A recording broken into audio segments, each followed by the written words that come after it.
right, hello, welcome to Adventures in Lollygagging and Friends. We are playing Holler tonight. We are continuing our Savage Worlds extravaganza as we are continuing our Blasted Beauty campaign, which is the main plot point campaign of Holler. And we are basically at the midway point as we're about to start up Act 5 of 10. And we had a fairly explosive end to the last one, literally, I think. And we'll start up on a new one tonight. So yeah, that's really it. But we also are we allowed to break the news that it's Chuck's birthday, and we can. I think that's okay. So everybody, Chuck's birthday. So Yay. throw feet in the channel. 2,000 bits. I'll put my foot up in camera. Oh God. Which side of it? The side that my unflexible ass can manage to get up high enough. Oh God. Oh, happy birthday, Chuck. That's a bargain. Yes. But happy birthday, Chuck. Thank you. You didn't have, I don't know why you didn't have to play your birthday. You can do whatever the hell you want in your birthday. What else am I going to do? That's fair. Yeah. I kind of do the same thing. We will scrounge you up some beans and cornbread in this here Holler for your birthday. I was going to go for a TPK very tonight. Confused. I was going to go for a TPK tonight, but I'm just going to kill 5 of the 6. Oh, so I think you're okay, Double D. I think you're okay, Double D. Thank you. For your birthday, have some survivors guilds. I also updated the overlay a bit for those of you that can see it. Kind of trying to work through a new one, and everyone's got like little descriptions of their character. We can update these, but Chuck is a goat enthusiast. Dog is a moonshiner, as we know. Cletus, Appalachian ninja, is what we have. Louisa, you're a holy roller. Joe, Mr. Fix-It. And then Amian got kid detective, because I think that was the concept you started off with. So, but we can always we can update those at some point. It's no big deal. You're not locked in or anything. There's a kid maniac. Yeah, kid maniac. Mm-hmm. Ashley, I was gonna put some bits. Lucky SOB. Songs. Oh God. Oh my God. Okay. So we have to sing happy birthday to him while he puts his feet up. Oh God. He's doing it. Oh gosh, Steven did the God, look at it. Look at it. It's so pale. It's so Love pale. it. Oh yeah. It's like pale. unbaked biscuit dough. It's like, are you wearing a sock right there? It's so pale. Oh. Do we sing to the foot or do we sing to Chuck? Please don't sing to the foot. I face. can't. Sing to the face. We should Hold it up that. We should sing to the foot while Chuck holds it up, and we should sing really, really slowly. I will die. Exactly. All right. But Ashley threw out 1,000 bits. We got to sing happy birthday to Chuck. So let's everyone sing happy birthday to Chuck. I apologize to the internet in advance. All right, man. Let's do it. On a 1, 2, 3. Happy birthday to Chuck. Happy birthday to Chuck. Great with all the sync. Happy birthday, dear Chuck. My brother. Happy birthday to you. Maybe your goat if he shares the same birthday as you. I don't know how that works. Oh God! Thank you. There we go. Oh, that's fantastic. I'll have to edit that out for later. Doing us all. Yeah. Just look for the foot. Just look for the foot. Super easy to mark those. I know exactly what that is. And we'll do this. So now you know the next place to cut it. Absolutely. Absolutely. All right. Well, happy birthday, Chuck. Let's get going. Act 5. We're gonna do our character introductions in game because we're gonna do some interludes to start to sort of help bridge the time between the end of Act 4 and the start of Act 5. But just to give you a quick summary of what's happened. So Act 4, you all, again, everyone knows you all are troublemakers. You work for a resistance. You're basically building a resistance against the big boys within Holler. And you're sort of been going wherever LMA Hawkins, who's the de facto leader or coordinator of this resistance, is trying to collect people for a coalition. And so most recently, you all heard about a mine collapse up in the Sootstone Mountains in a town called Marrow, which is a Galloway mining town. Galloway being one of the big boys, one of the families. You got up there, and it was a pretty weird sight, as there were a bunch of folks that were having a vigil, but there were also a bunch of Kramer Holt agents who were around as well. You got into a really big fight, killed a bunch of them. Eventually, you got connected with a group called the Mighty Fists, who is a small but growing union that's trying to again unionize its mining and its workers. You got some information from them about how to potentially help the miners, because the Galloways wouldn't help. They wouldn't clean, they wouldn't drill. They wouldn't try to access. They were just going to say, heck with it. We'll build a new town if we have to.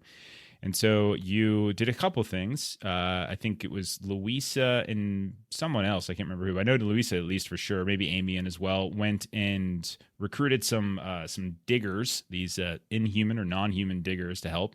The rest of you, I think it was Cletus and Double D, went and got some dynamite from town, killed a bunch of folks, a couple folks, I should say, a couple company guards, and then you went to a Galloway requisition yard and blew it the fuck up. Like, you just blew it up. You stole some mining equipment, and then you used the mining equipment and the help from the diggers to start drilling through the various collapse seams. Along the way, you found a few things, and some of those things there's unfortunately some folks who died in the process, but you also managed to rescue dozens of folks, including Cletus's old friend Davy, whose daughter Bananas is named after an event in Cletus's history. And so we ended with you all having saved them, as many as you could, but also releasing a couple cave demons up into the sky. They got away, but you caught a bunch of them, but a few of them got away. Not the end of the world necessarily. And so what we're going to do is we're going to start up, we'll say a week or a week and a half later. And so we're going to do interludes here to start it off. If you've forgotten what interludes are, they're like they're not so much downtime as they are just sort of you all telling a brief little story about something that's happened to your character in the interim. So I just shared the instructions in case you've forgotten. I've already dealt the cards, so everyone kind of can see the cards. And, as part so it's basically like, what have you been doing anytime between the end of your time in Marrow and the last week or so as you've returned to the Hogback Hills, to the Serpent Church outside of Ashdown and stuff like that. So you just kind of come up with just something you've done. It could involve perhaps like whatever skills that you all took on the new advance. It could involve some little personal project that your character's working on the side, whatever you might be, some problem maybe you run into, anything like that as we go along. So I'm giving them all a chance to read, see what they got, and then we'll give it a go. So up first, it's Joe, character Joe. So you can do this, also use this time to obviously describe your character, et cetera, et cetera. So Joe, you got a spade. And so if you look on that interludes handout I just shared, you would pick from one of the three options under spades. Okay. So Joe, character introduction as well, you said? Yeah. Joe is a spindly, very small young man, who has an affection for and a great aptitude with all things mechanical. He is a bit odd in his demeanor, and despite his heritage, with his parents being Philippine, that is not the thing that makes him odd. He's just an odd duck. He doesn't relate well to humans, much more so with machines. But during his downtime, Joe is gazing into this old wash tub mirror, and he's practicing smiling. It's like too much teeth and too much gums, and he's trying to get just the right smile that doesn't make him look terribly odd. Kind of cleans up his hair a little bit, and he's practicing his introductions. Howdy, I'm Joe. Oh no, howdy's not good. Greetings, I'm Joe. No, it's a little too pushy. Hi, how are? No. And that's what he's doing with his interludes. I bought up his sociability a little bit as he's had to do a little persuading in the last few games. So he's spending some time kind of honing his, this is what humans do. That's absolutely fantastic. And this could probably take place. A couple places this could take place. It could be Serpent Church that you guys have been using as a hideout since the speakeasy went away. So they probably have something there you can use for reflection. Could be a mirror. Could just be some fancy metals or such. Or maybe you guys have managed to find a way to get some place down in Ashdown, or you found a hovel in the hills outside of town. That could work as well. Next up, the quickly becoming empty dog family farmhouse. yeah, there's probably a lot of room left there, I think. So you should go with that. Next up, we got Player Joe, character Amian. They went back to back. So Amian, you've also got spades, so you can see your choices All up right. there too. So I picked up shooting recently. Oh, I guess I'll describe Amian. So Amian, I tried to build him as a kid detective. It's more just he's a curious kid. He's got a lot of skills. Likes to do rerolls. Has a lot of bennies. Likes to get in trouble. And with the last advance, he picked up shooting. So I think along the way, I want to do trek, where I imagine like we came across something like maybe like a bear or something like that. Like probably less dangerous than a bear. Maybe like a deer that he mistook for a bear or something like that, and then Sure, that freaked could, out, but that it could work for motivated sure. him to shoot Okay. and practice a little bit. Yeah. I mean, there's also, like, if you're thinking about on your route back from the Sootstones, you're coming down the mountains, there's probably, there's potentially the moth flying overhead, or maybe you mistake the moth overhead for a cave demon or a bird or something like that. Could probably work too. All right. Next up, we've got the goat enthusiast himself, the birthday boy. We've got Double D. Finding me, bud. It's hiding down there in the bar. I got it now. And you, Double D. You are That's also me. a spade too. Everyone's I am. spades. I got it figured out though. I know what I'm doing. Double D. I got a goat named Cletus. And my best friend. And yeah, so the thing I did was a backstory personal triumph. That's what I done did. Yeah, that's it. Yeah. I like it. Anyway, we were Cletus and I were out one day. And as we were walking down the trail, we saw this big old snake jump right out at me. And I was like, snake. I started running away. Cletus went up to go fight it. But then I looked back. I saw there's another snake coming up behind Cletus I didn't see. Just couldn't let Cletus die. It would suck. So I ran up and I punched the snake right in the back of a snaky little head. That's personal victory. It's not enough to make me not afraid of snakes, but it's enough to make me still afraid of snakes. Mm-hmm. Don't trust. I mean, on your way up to the up the Sootstones, you guys did run into that big old serpent in the water. Yeah. Big Sandy there. Yeah. Okay. Like flashbacks. Yeah, I just had to protect the Cletus and I punched it. Is there like a formation that you guys run? Because I know we've heard about Delta and Delta Beta formation. So Yeah, beta formation. okay. No, it's a snake. There's no time for formation. It's just a snake and you run. All right, I'm just gonna write that down. It's a snake Yeah. because I look for these now. Uh-huh. Okay. I got a lot of them from Chuck and Cletus. I don't know what it is about Double D and Cletus. They just they're a very quotable family. Okay. We are. We can say a lot of things. Smart people. You learn things every now and then. Okay. So what did you end up by the way taking? You said you took Spirit? Oh yeah.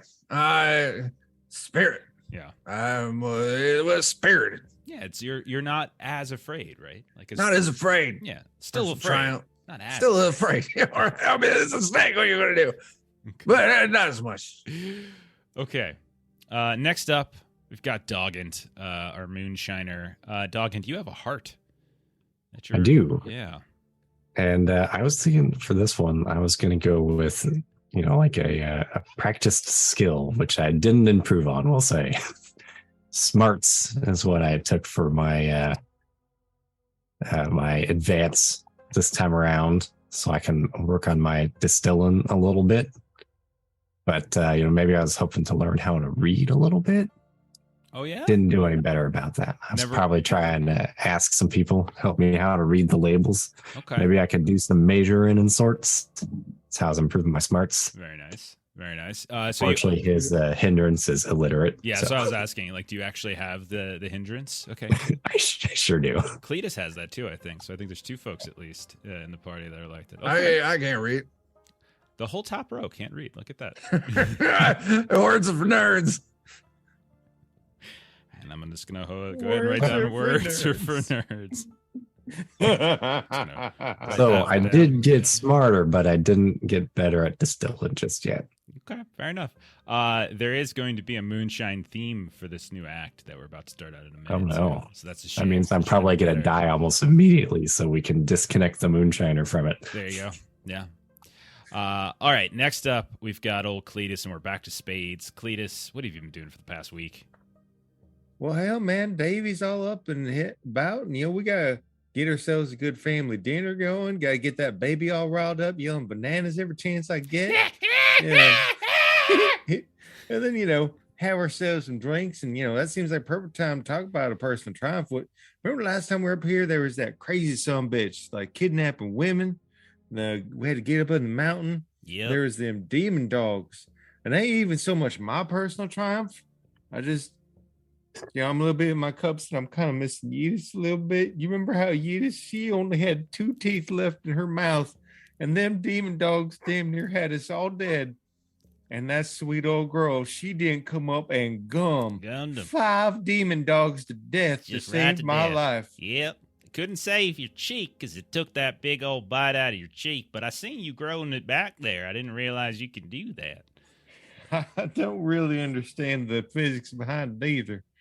Yeah, yeah. So he calls out to us like, "Hey, darling, come over here. Take a look at Cletus's behind. Show him that scar. Go ahead." Yeah, there we go. Yeah, there it is. See, look at that. Devil dog just bit his ass clean off. Look at that. Now most asses they have the vertical slit like that, but Cletus he's got a cross one now too. It's like a lowercase t. He wouldn't know that. He can't read, but it's like a lowercase t. It's great. Okay. All right. I'm going to call my left cheek the lowercase from now on. Now, Cletus, we have something we want to ask you while you're here. Oh, no. We want you to be godfather of little bananas here. For true? For true. Ain't no one who can wrestle her down when she gets all crazy, but you. Well, that's just because I put moonshine on my pinky. Yeah, moonshine? And rub it on her gums. Oh, man. Yeah, that doggone fella, he's got the good stuff. Well, all right. I gave your baby some of the one that gives him the night vision. Your baby can see in the dark now. You look over to the cradle, and the eyes are just like glowing, watching you, Cletus. Look at her. Hey, bananas. And she just leaps up out of the crib. She just like launches out. Like she's climbs on out, comes crawling on over. Davy's wife comes up. Why you gotta do that now? We just got her down. Why you gotta kill bananas now? I can't help it. All right. So we go through a nice, beautiful ceremony. Cletus, you become official godfather. I'll even button up my overalls for that. So if anything happens to us, if anything happens to me or my wife, you're gonna take care of her, right? You know it, okay. Man. Oh. All right. Well, I got to go back to the mine now, so nothing bad ever happens there. And nope. Okay. Just one time. Everybody gets one. What are the odds? What are the odds I get trapped in 2 in a week? What are the odds? This is not foreshadowing. What odds are? To me, I reckon everything's 50-50. Either you live or you die. It goes good or it doesn't. 50-50. Yeah. That's fair. That's some fair math right there. You might not be able to read, but you can do math. Right, man. Steel trap up here. Yes, sir. And that's why you godfather. Not for your physicality, for your brains.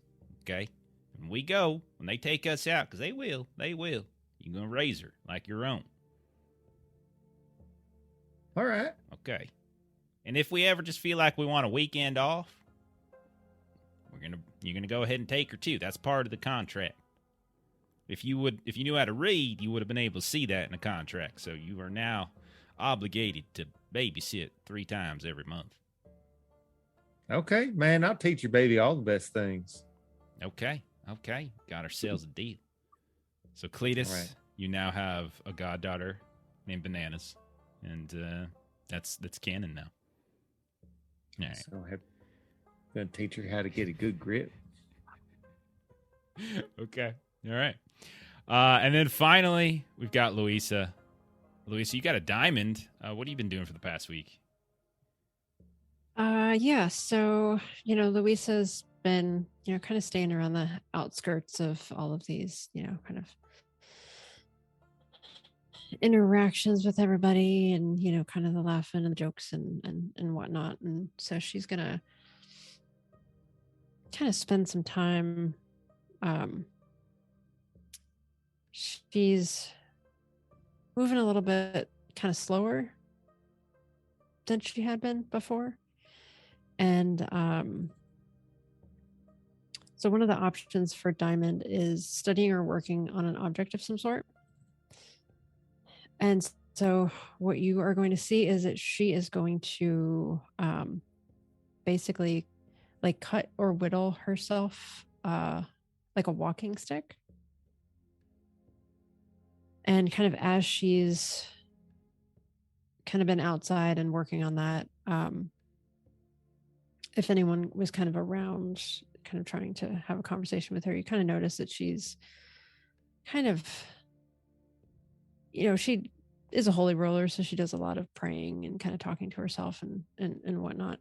But there's something that just looks a little different of late, that she feels like she's starting to like see things before they happen. Like she gets this feeling that she's just, it's not that she can pray and channel and heal and smite and kind of the things that she's been doing, but it seems like she's starting to get a little bit of foresight to her.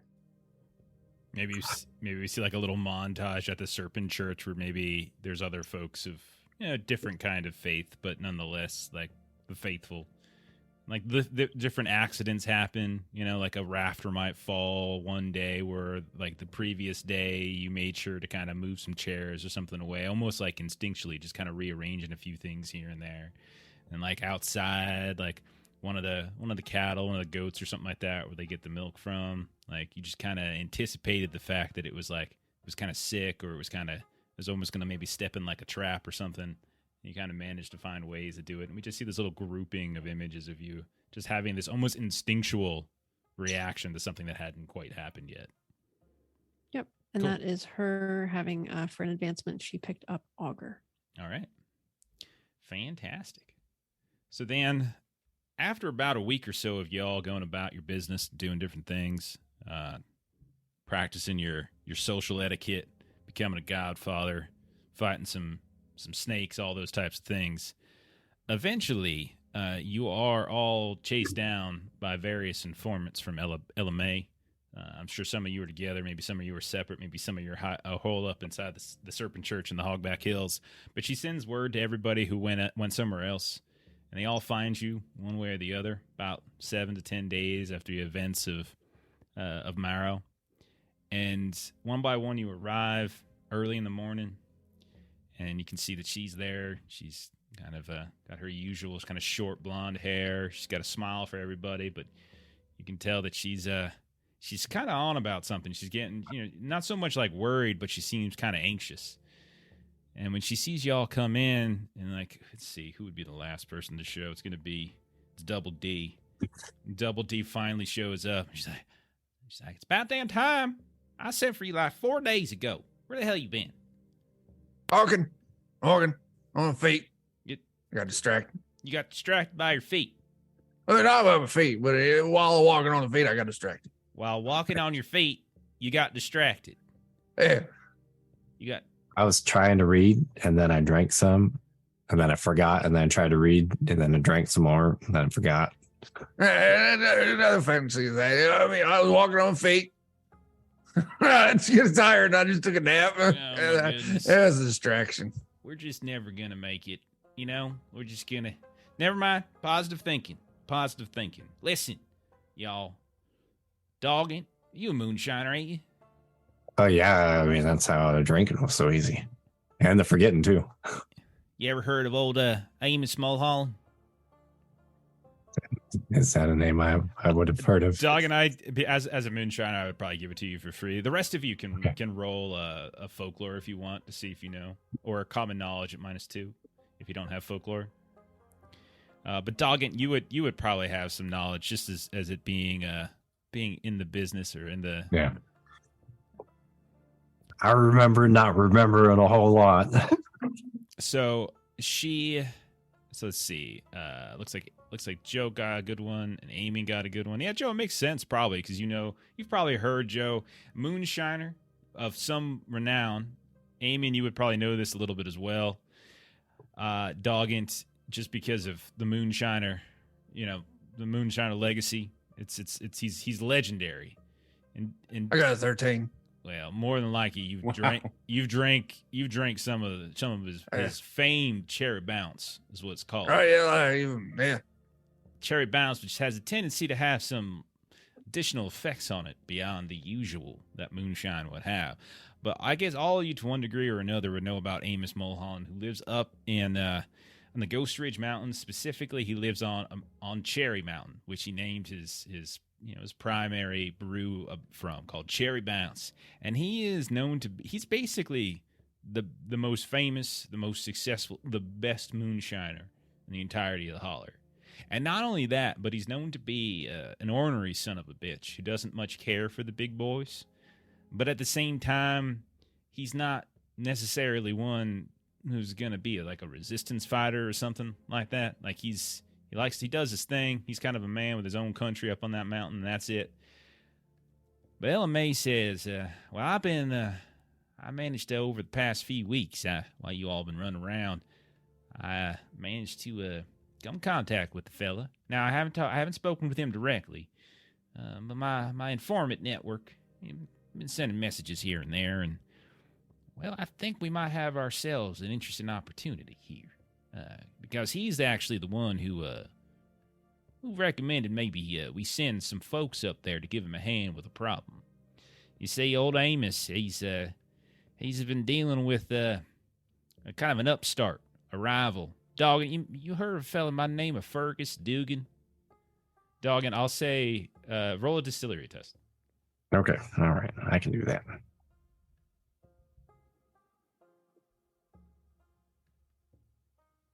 Oh, he must be too up and coming for me. Okay, that's fine. Well, see, that makes sense now, and that's part of the problem here, because most folks don't know this fella named Fergus Dugan, but all of a sudden, just up and out of nowhere, sort of no one really knowing nothing about him, this son of a gun has started to rival Amos, right? He's he's managing to sort of somehow develop some kind of labor force or something like that, just out of thin air. Just doing all this work. As you know, if you want to have a true still, if you want to have the type of moonshine that can produce enough to go to all the speakeasies across the Holler, you don't just have a backyard still. You got to have folks run that stuff for you, repair that stuff for you, all that kind of thing. And this fella who no one's ever heard of before, suddenly he's got the workforce that he can rival the best in the entire Holler. Amos. He thinks that this fella Fergus has got some big boy backing. See, Amos, well, he and the big boys don't quite get along too well, as you might imagine, but the big boys, they don't really want to take him on too much because he's got his own little crew, his own little private army of mercenaries and things up on his Cherry Mountain. But may put him out of business. So they think, well, Amos is thinking maybe if they can't take him on head on, they're going to start upping this other fella here, this Fergus Dugan, kind of take away his business and take away all that support and all that kind of stuff, and then make him crumble his empire that way. So Amos reaches out and says, all right, I hear you all are, doing some various projects here and there, and you don't really like the big boys too much, so you want my help? Well, maybe y'all help me a little bit first. And I said, well, I got just the team to do that. And then when they weren't available, I said, okay, I got someone else I can do instead. And then they actually died. And so third try, you all are up. Sound good? That sounds about right. So what I need y'all to do, need y'all to head on up Cherry Mountain, speak with Amos or whoever he's got up there, because what he wants is reconnaissance. Now, I told him we got ourselves a veritable Appalachian ninja in this here contingent, and he was very excited to hear about that, because he wants whatever y'all are doing up there, he doesn't want anyone to know about it. Secret at all costs. He wants you all to get up there, figure out what the hell's going on with Fergus, spy on him, learn about it, all that kind of such. Oh, only one or two of us is ninja. The rest of us are just kind of loud. You got nothing to worry about. We are nothing if not clandestine. That's a really big word for you. I'm very proud of you there, Cletus. I got coached on it, so that's all right. You learned it, man. That's good. That's good. So if anybody would like, since Doggett wasn't able to really learn anything about Fergus, if anybody wants to roll either common knowledge at -2. Yeah, I would say common knowledge at -2 is probably where you would want to go with this. If you wanted to learn anything about Fergus, perhaps. Or any rumors you might have heard. that's the same as on scale. All right, I'll go learn first. Hey, That's a 3. Man, apparently he is not one to be known about. He's pretty quiet. We did not roll better than a 2. Okay. Nope. I got a 3, Joe's but still. Oh, you did get a 3 in there. Big. Okay. Did he? Someone did someone And a pass? -2 or something. Okay. No, I don't think anybody passed. Okay. So yeah, you don't really know a whole lot about Fergus, but I would say, Doggett, you would know, there's plenty of stories you probably have heard about Amos, from the fact that he's got his own personal mercenary crew. You heard a story once that apparently he's got like trained Fenrir, like wolf packs and stuff, guarding his stills, which is like, this is Amos. Like, this guy is just to the nines. Like, he's got actual trained Fenrir that are guarding his stuff for some reason, which is, I mean, that's kind of neat. Yeah. And basically, your job is to get on up there, figure out what's going on with Fergus, figuring out if the big boys are behind, how Fergus has somehow become so powerful, and kind of go from there. You have been invited, however, to stop by Cherry Mountain on your way, because Fergus, he's apparently working over on a neighboring mountain in the Ghost Ridge. So Cherry Mountain is where Amos is. We're like sitting there staring back and forth at each other. Sort of, kind of.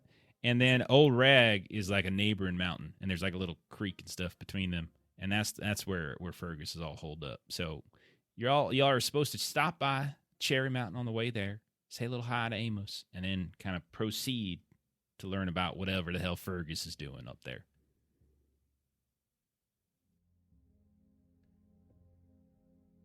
Fortunately, I got just the beverage for us when we get ready. Yeah. I'm good to go. Okay. So, since it's been a week, y'all, if any of you all were like wounded or anything like that, you can go ahead and refresh your stuff there. Benny should be refreshed at this point, and we can kind of begin on new travel on up. I'm curious real quick. I seem to start every session with just one Benny, and whenever I try to add one back in, it does. Yeah, I don't know. I don't know, man. My hindrance, I think bad luck should take me down 1, but what do you got? You got bad luck. I've got bad luck, and I should have 1 less Benny per game session. But for some reason, I have 2. So I don't know. It doesn't matter if it doesn't matter, but I was always curious. Might be because you have it as a major hindrance. I'm not sure if a major. Oh, would that take 2 instead? Maybe. It's my guess.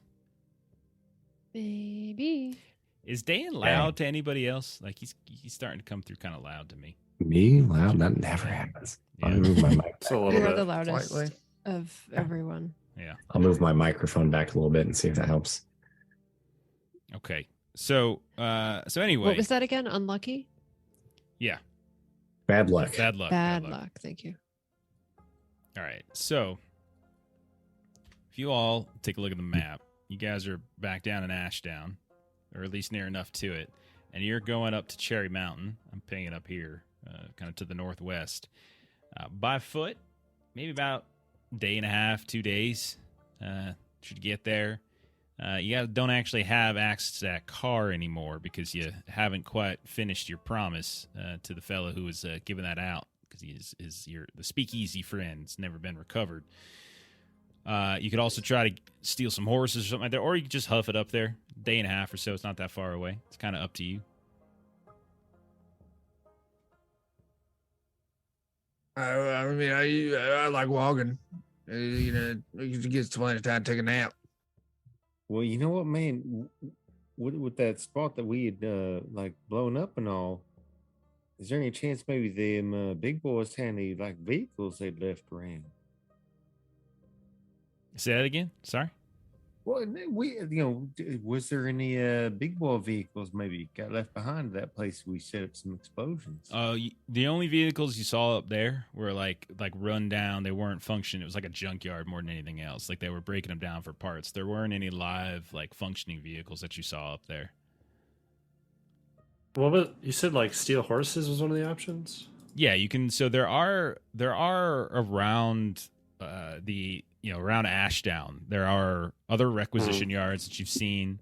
There are other folks who have like stables and things like that.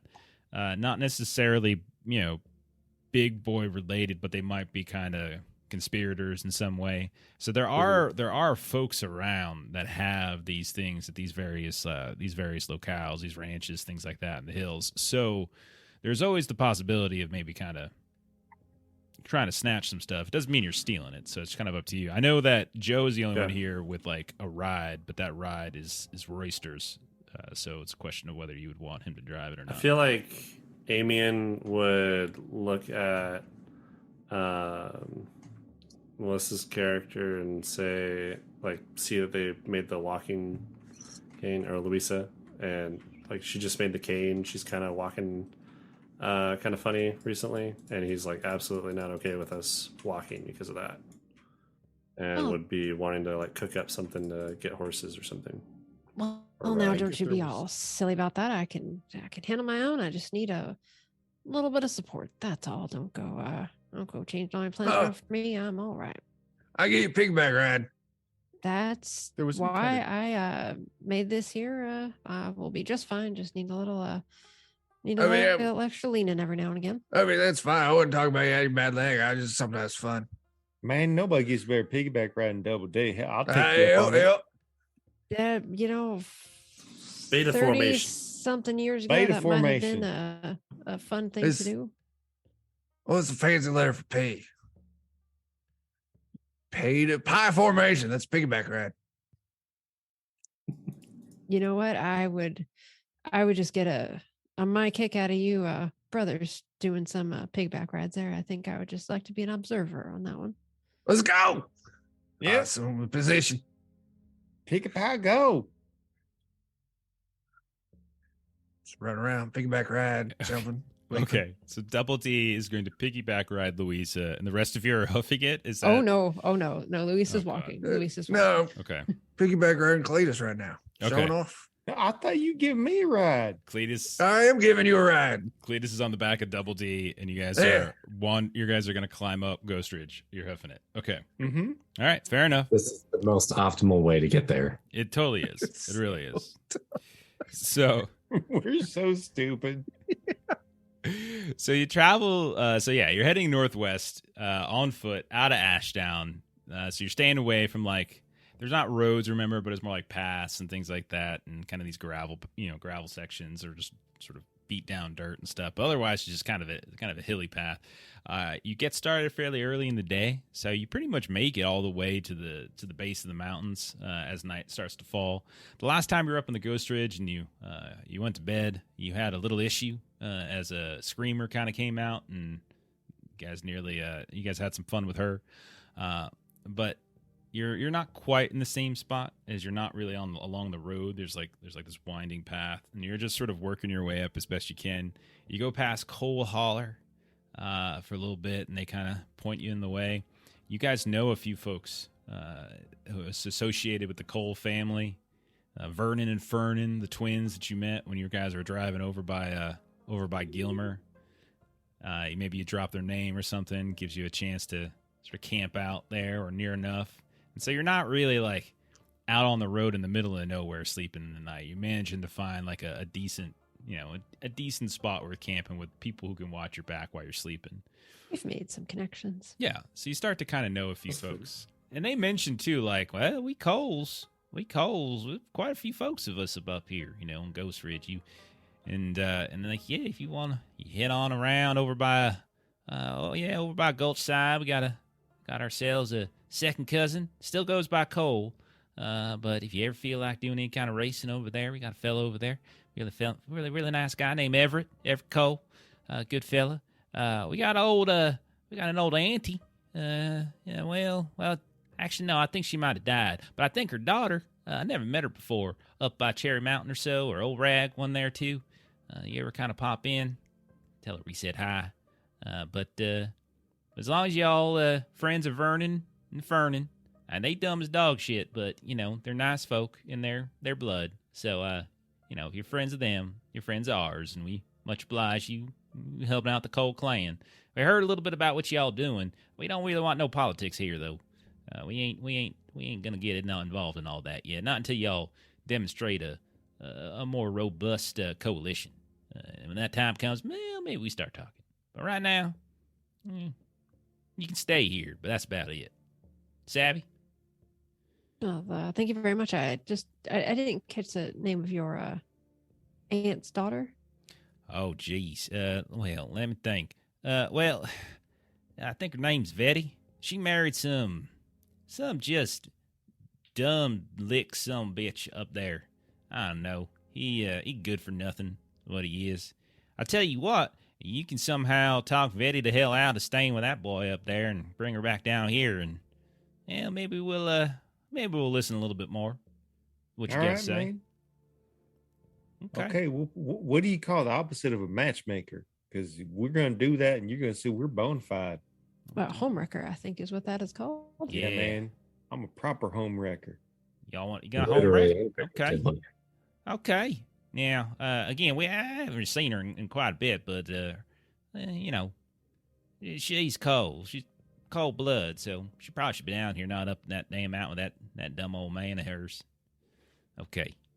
All right, any of y'all, go ahead, get yourself some grub over by the fires there, and you can sleep anywhere you want out here, but you can't sleep inside. Ain't got enough room. There's a lot of you. That's fair. And that Thank goat, you for your hospitality. that goat, if you want that goat, we got some other goats over there. You want that goat to socialize.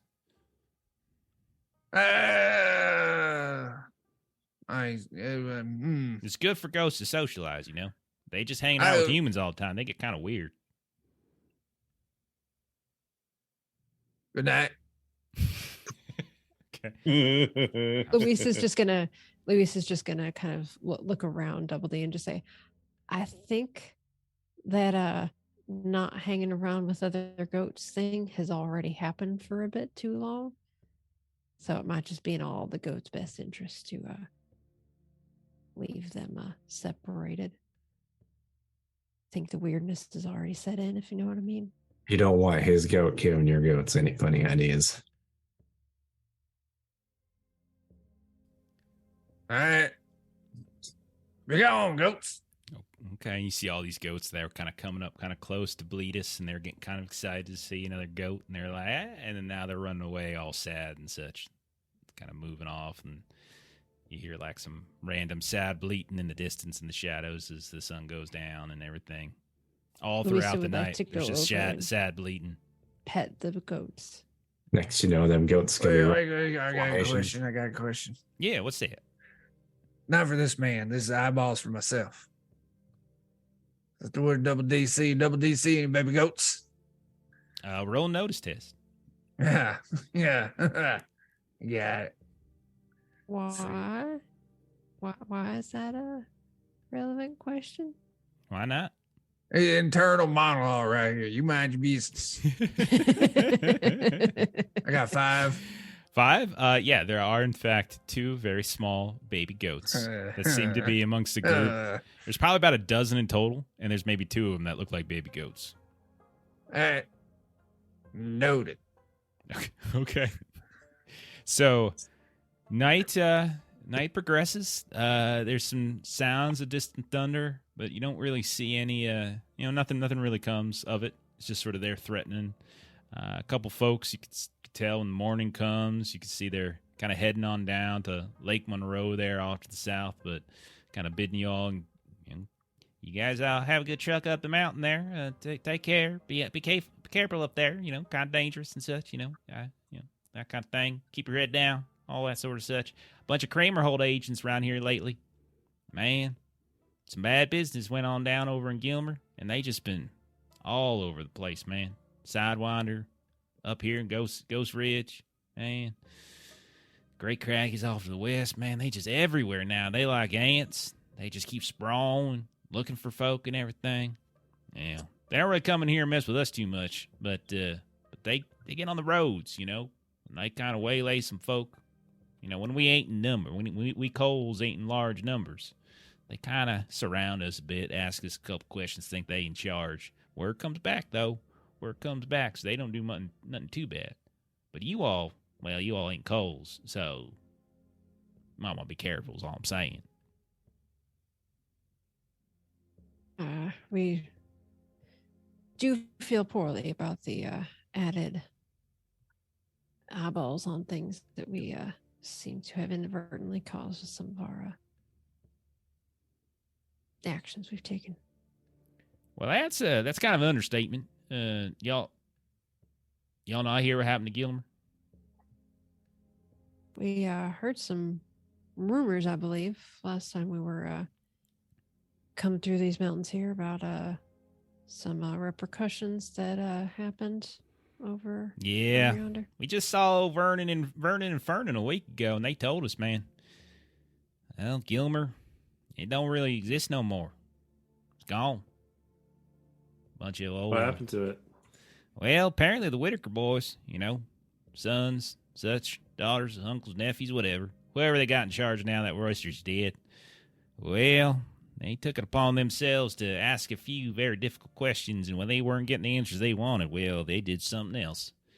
And poor old folks in Gilmer, well, let's just put it this way.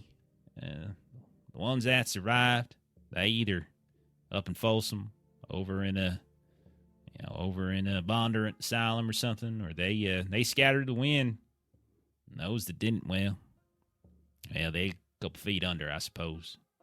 But ain't no Gilmer no more. Damn shame, really. They were good folk. Some of them. They had a real nice granny woman there. Man, she can make a poultice,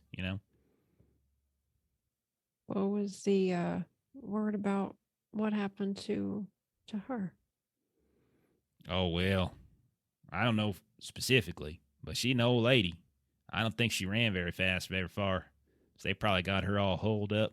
Maybe they took her up to Folsom. Maybe they took her out to Bondurant. That's basically where they take folks these days, one of them two. Everyone kind of goes there, here and there.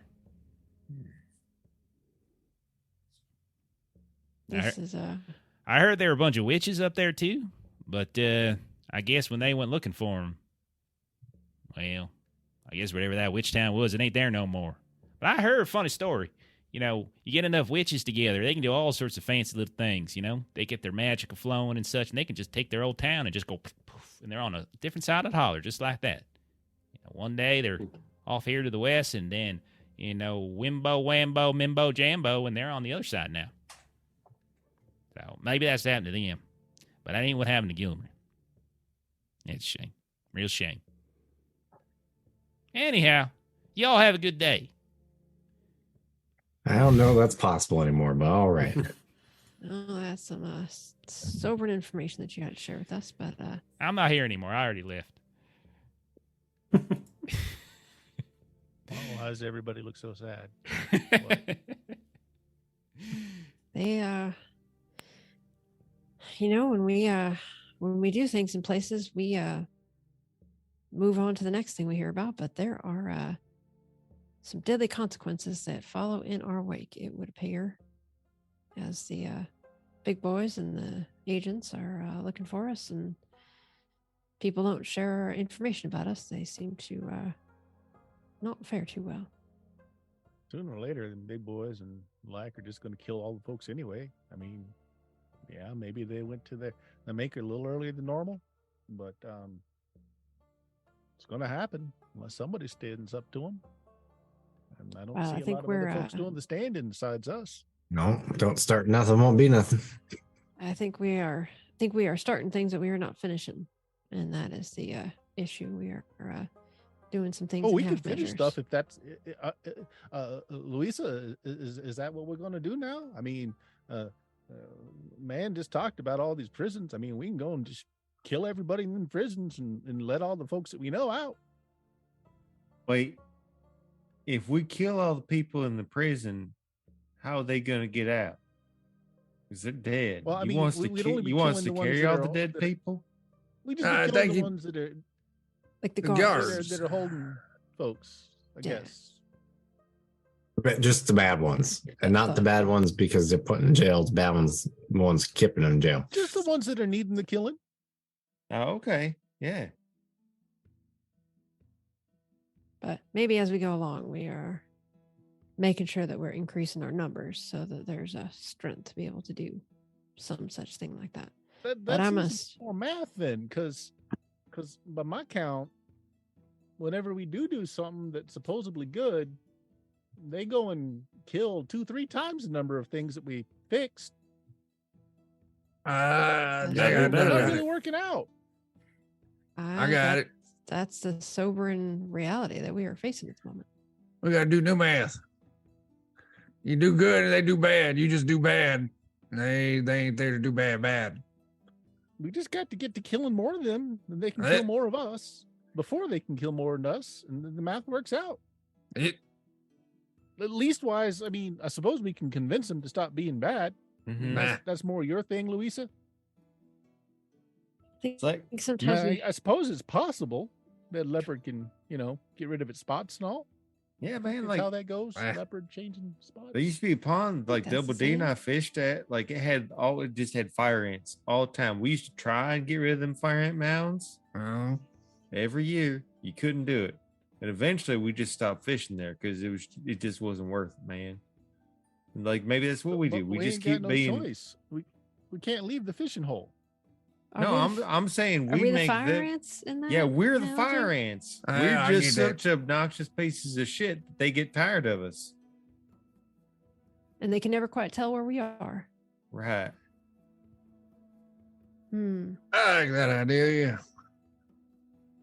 It's just something to think about. It does wear my mind a bit. I'm certainly trying to be helpful. It seems like we are helpful. I mean, it's a bit of a conundrum because everybody's like, you gotta go do something before we'll do anything for you. And then we go do something and something bad happens. That is true. Makes it precarious. I think we can do better. Yeah, we'll be fine, man. It's like ants and beans or something. Ants and beans? Yeah. Ants and beans. Ants and beans, man. Ants and beans. So let's go drink some cherry bounce. Yeah. So on your way out, you talk to some of these coal folk, and they kind of give you, if you let them know where you're kind of headed, it's not hard to find. They know.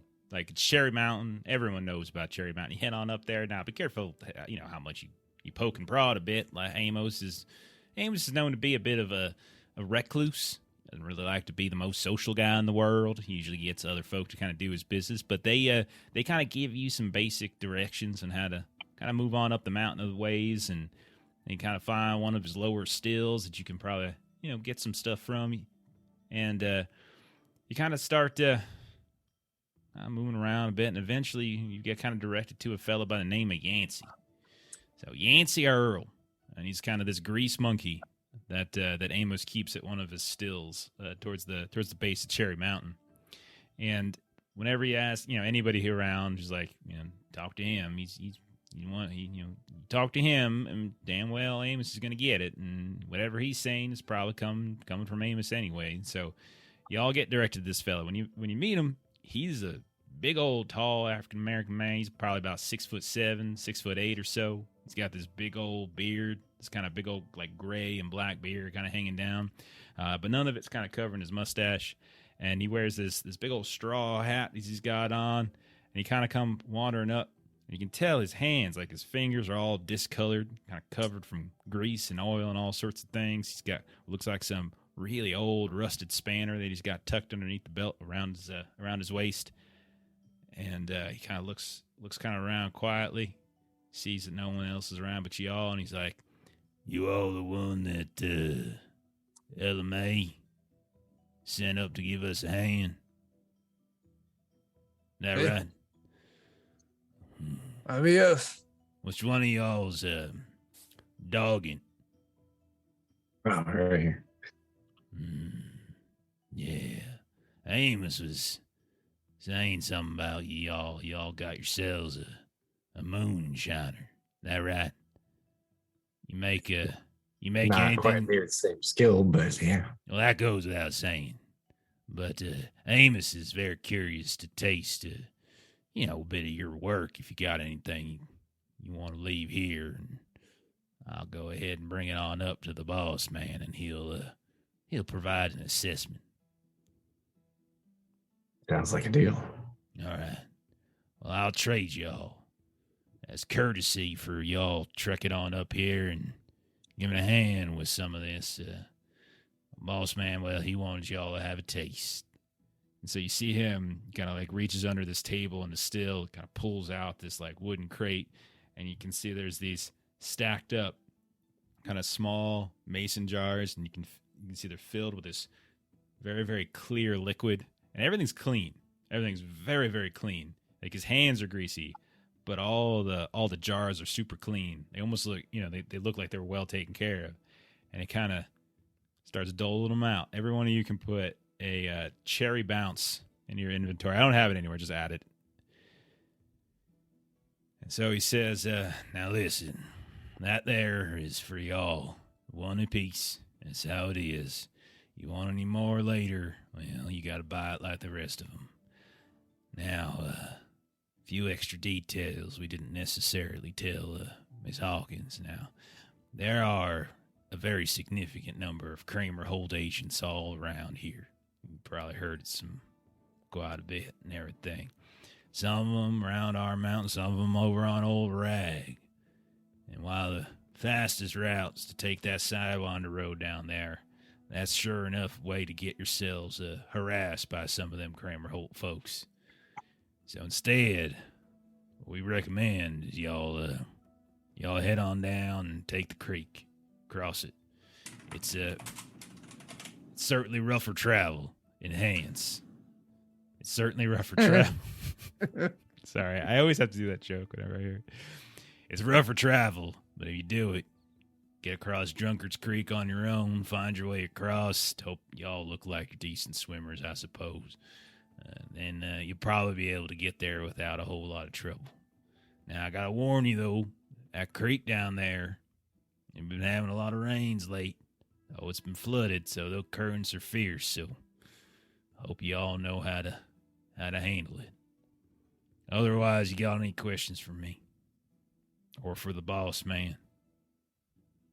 It's called Cherry Bounce, right? It's Cherry Bounce. Yeah, it is. It's Okay. the pride of Holler. I Wow. drink it right there. Okay. Well, let's see. There is a random effect that it has. So let's see what you get. So, Yeah, nice. Living up to the curious descriptor. as you start drinking it, you basically, your pain threshold increases and you gain +1 toughness for an hour. All right. Okay. Which will basically be enough time for you to kind of get down towards the creek. But that's about it. Perfect. Maybe we'll get attacked by a pack of wolves by then. Yeah. And I'm just gonna test it out by punching him in the shoulder. Give him a I was donut. about to say, like, I feel stronger. Man, He's like square up. give him a Hertz donut. Okay. So I'm just imagining that Amian is like, it's a little bit of just like downing like a Red Bull or something. He's just like bouncing around, like Yeah. jumping around in things. so there are a couple other folks hanging around the still, but otherwise it's just him. Kind of, whatever questions you might have about the area or something like that, he can probably ask. Otherwise, he kind of points you off in the direction you head on down there. Follow the creek ways, head on eastward, and eventually you're gonna have to cross it. You can pick whichever place you want to cross that seems fit to you, but it should take you at least a few hours or so, maybe a little longer, to get to the base of Old Rag. How much is it for a cherry bounce? Well, what do you got to trade? This is your product right here. So you see him kind of do the jar. Roll a distillery test to see how good this is. As he goes to, he kind of does like a, kind of like a little sniff of it, lets it breathe, kind of rolls it around a bit in his hand, I got 14. Ooh. and he goes and he takes a sip, and you see his eyes kind of go real wide. Well, where they been hiding you, doggin'? It's pretty I'm good. down in a shack by the mountain. Which, man, there's like a couple dozen mountains around here. Be more specific. They all got names.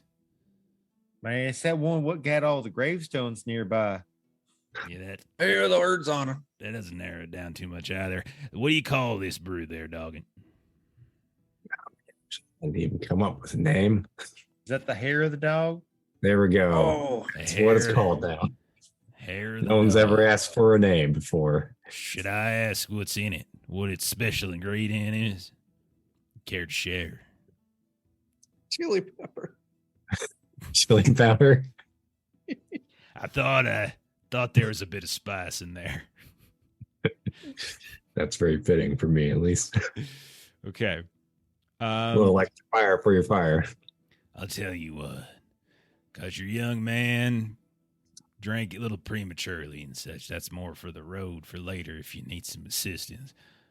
Because this brew is so delicious and because y'all are doing a favor, I'll go ahead and give y'all... Hang on. Let me roll a little die here. I'll give you a couple more. So he kind of he pulls out another stack, drops them on top, and he kind of starts handing out a few more. So we'll say there's, in addition to the ones he already handed out, there's 5 more amongst the group. They don't stack. It's basically you get one at a time. So just keep that in mind. While he's doing that, I'm going to kind of lean in like a little bit quiet, like, so it's not too obvious to the whole group. Hey, man, I don't know if you've seen, but we got one amongst us who's maybe having a little bit harder time moving about, and got any rope, man? Like, I ain't sure all of us are going to make that swim. Rope, huh? What do you got to trade? I already gave y'all a couple gifts here. I ain't got much. I would. What do you call when you're like, this gift is great? Can I trade this gift for a different gift? Or I do have me some just near indestructible long johns from a long, long time back. I will take those. And I will enjoy them. Man, I had a boar nearly take my nethers out. These things kept it from penetrating. Kept the boar from penetrating. Mm-hmm. Yep, man. I thought I would pick him up and suplex him into the ground. That was not a smart idea. Boars are ornery, man. I know, man. All right. Okay, I'll take these long. These clean. I mean, I done swimming a creek a couple days ago. About as clean as they're gonna get. And he kind of looks. You kind of look down at how clean all of the product is, how clean the still is, and such. And he's like, "All right, I guess I'll clean them nice and good before I wear them. All right, here's your rope. And you see him kind of hands over. And again, pretty decent condition. Looks homemade, like they made it themselves, but no, solid. And we'll say you got the classic 50 foot of rope. I do appreciate it, man. That's a good thing you're doing. Mm-hmm. Y'all be careful up there, and you just keep your eyes open. Figure out what the hell's going on up there, whether some of these rumors are true and all that, and come let us know. All right. Is there anyone making food or anything?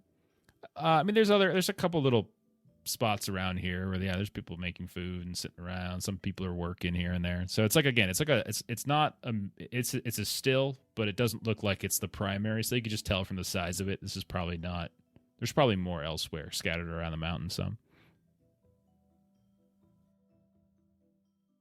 Just looking to see if somebody might have a bowl of food or something.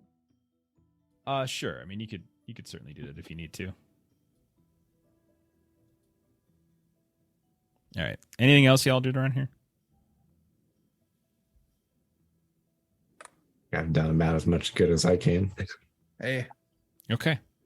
So you head on down. You kind of leave, follow the path that he points you on, and kind of on route to Old Rag. It's a few miles northeast. So you kind of start heading a little bit off to the northeast from Cherry Mountain. You start going down the slope into this small valley. Travel initially isn't too terrible.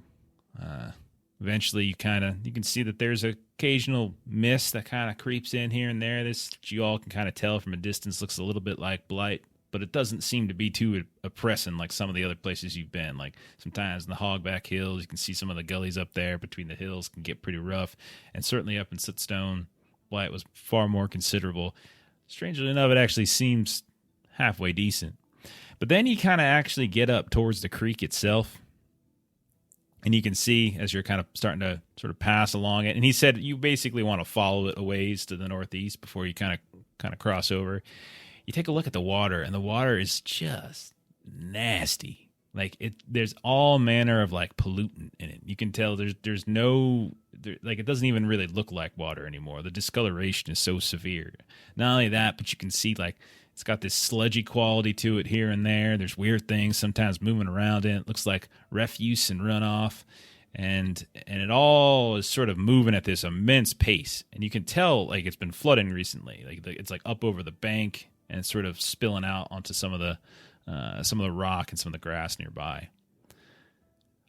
So whoever would like to kind of take the lead on this, roll a survival test. Whoever wants to kind of get out in front and sort of lead the way as you're sort of following this winding creek. If we get a chance, I am kind of curious. Does this like kind of runoff stuff seem like it's, from like a big distilling operation? Like maybe something that's not running so clean or something else? Sure. Yeah, you can go ahead if you want. Just roll. I mean, if you want to roll, if you're specifically trying to figure out if it's distillery runoff, you can, roll. I'll say roll distillery. Okay. Just as a knowledge test. And anybody else who wants to kind of take that lead, like leading the I'll group. take the lead. All right, Joe, go for it. Small And so you're right now. You're just sort of, you're not necessarily crossing just yet. You're just more moving kind of along and kind of navigating and looking for a good path or so. So dog it. Success with 5. You would know that you basically need easy access to water to get your distillery to work. Absolutely. But you also need easy access to clean water. Right. And so, and you would imagine that whatever is running off into this, it's more likely runoff from some of the textile mills than it is from anything that they might be producing up here. I wasn't sure if they, set up some sort of big nasty factory sort of thing for just producing shit tons of swill. Yeah, I would say you probably have never seen a factory-sized moonshinery, but with what you're finding here, like the chemicals that you're seeing in this, like you don't really use that kind of stuff with moonshine. Like there's runoff, sure, but it's not this kind of strange like chemicals that are causing the water to get sludgy and discolored and this foul smell. It's unlikely. It's something else. It's something more kind of big boy city kind of chemicals that are coming in. Gross. Is this like a known thing that like is this like us crossing over this creek and finding it to be as dirty as it is? Is this something that we expected to find, or is this like okay, something's changed or something's different? So I mean, like you were warned about the creek being here and being, having flooded recently.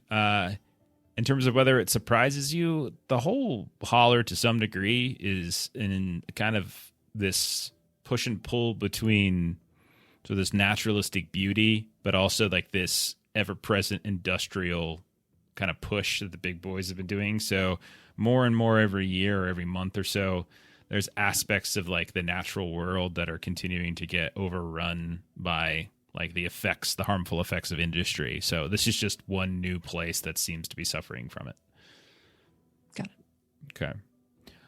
So Joe, with a 4, so you guys, you left the coal Holler, you kind of talked with them a little bit in the morning, you traveled up to Cherry Mountain, you met with Yancey, talked with them a little bit, you traveled down the northeastern valley, found the creek, and now you've kind of started to weave around and just follow it. Use that as kind of a guide to sort of take you in the direction of Old Rag. The initial spot, the creek that you find, it's pretty wide at these points, and you're also noticing that there are huge rocks that are periodically in it, and the currents seem pretty strong here. So trying to cross here might be particularly dangerous. If something goes wrong, someone could pretty easily get smashed up into the rocks. So you would probably realize maybe it's better off just kind of following the creek a little bit longer and seeing if there's like a better place to cross somewhere down the line. It does mean you would probably have to camp out here on the western side of the creek at night, though. That's the only downside. Joel come back after a bit and say, we got to go for a pace further down. It's you take a mighty swimmer, get through routes here. We may need to camp out tonight. Less than somebody drowned. I'm good with that. I don't really want to drown. I do like naps. I'll start gathering some firewood. I got this little trick about making a baked fire so you got no smoke coming out and you can't really see the light too much. Let me get to that. Awesome. Sure. Why don't you... Okay, why doesn't... It's getting dark. It's getting very dark. It's also storms starting to go up overhead again. They did mention it's been raining a lot lately. At a certain point, rain does begin to fall. You get a little nervous that it might be a blight storm, but as it starts to land, you realize it's not. It's just normal heavy rain. Joe, you're trying to kind of collect, some semblance of firewood because it's especially getting even worse now that everyone's getting wet. Those of you hanging back, maybe finding ways to kind of make lean-tos or some coverage or something like that to get out of the rain.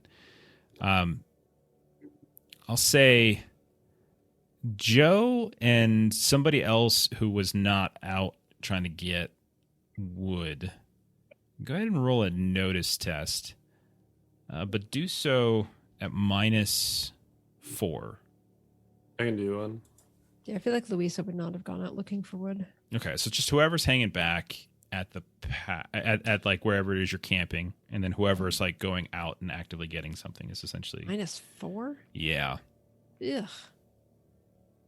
Pretty good right there with -4. I'll spend a penny and try that again. Does Jill want to come with him while he's gathering? Just Louisa and Joe, or Just can one. anyone I else? want one roll from the people who hang back and one roll from the people Okay. who go out.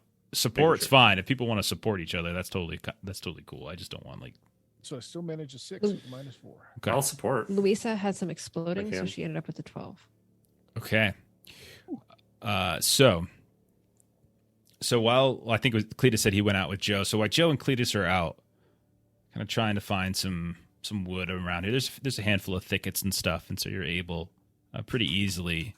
The two of you actually, a few times where you've been out here, you have caught sight at like kind of the last second of something darting about in the darkness, and then you look over and you don't quite see what it is, but you see the fact that there's these thickets that are suddenly moving a whole mess load, like as if something just pushed through them or ran through them in some way. Back at the camp, Louisa, as you're hanging around, you and Amian are kind of setting up something to try to make it so that everyone's not going to get soaked. More than once, you kind of look out. Maybe you're trying to figure out if Joe and Cletus are coming back, and you realize that there's these weird lights occasionally that you catch out of the side. Like you're looking off to the side, you see these lights start popping up. You think maybe fireflies. Like fireflies? Fireflies here? Not in, why it's raining? That don't make any sense.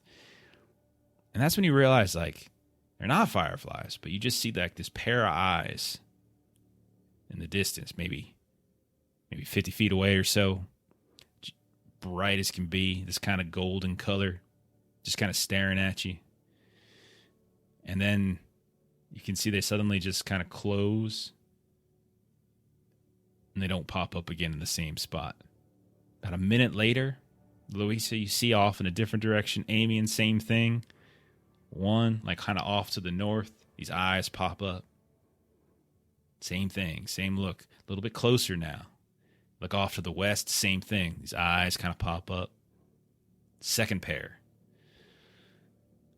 What are y'all doing? So Joe, Cletus, you're seeing stuff moving around in the thickets. Amy and Lucy, you're seeing eyes. Have we seen like more than one pair at Yes. a time open at the same time? You've seen two pairs open at once. At least two. Yeah. What y'all want to do? Cletus, How high off the ground are they? I heard two things. Go ahead, Joe. Joe say something. Cletus, I don't mean to fear you none, but we got something moving out here. Do you see them? See them eyes? You see them? Right there. Man, I don't see shit, Joe, but I tell you what, You you grab his face and then move his face in the direction. It's so Cletus, you see this like, and you do in fact see some kind of bright lights that are kind of obscured by the shaking thicket.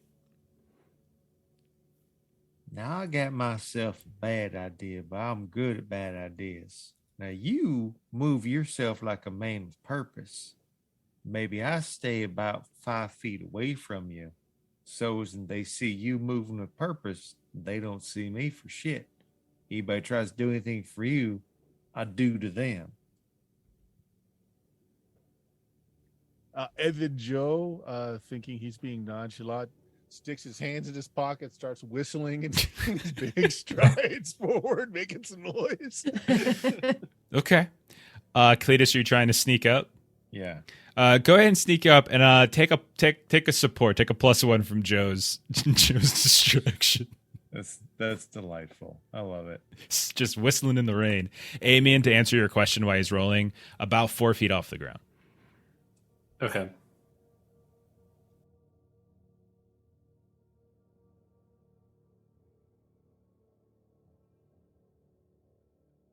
Okay. 7 on that? All right, let me see.